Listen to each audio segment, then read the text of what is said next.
The ancient Romans had fast food chains centuries before McDonald's, and they were everywhere.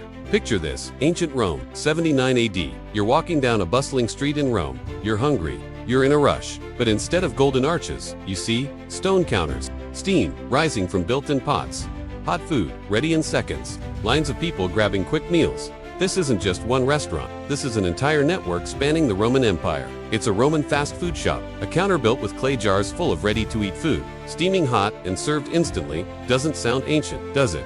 But here's what archaeologists discovered that'll make your jaw drop. These weren't just random food stalls. They were franchises. Same setup, same menu, same business model. Across hundreds of locations, they called them Thermopolia. These weren't rare little shops. In Pompeii alone, archaeologists have uncovered over 150 of them. That means in one small city, people had more fast food joints than most modern towns. Painted walls acted as menus, so even if you couldn't read, you knew exactly what was cooking inside. Want some wine? They had it. Craving roasted pork? On the menu, fish, stew, lentils, bread dripping with olive oil, all waiting behind the counter. Customers didn't sit for long. You ordered at the counter. Food was ladled into bowls, coins changed hands, and you were gone.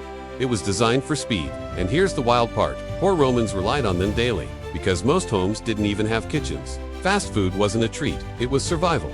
But the wealthy also came, because the food was cheap, quick, and delicious. Thermopolia were run by all kinds of people, small shopkeepers, freedmen, sometimes whole families.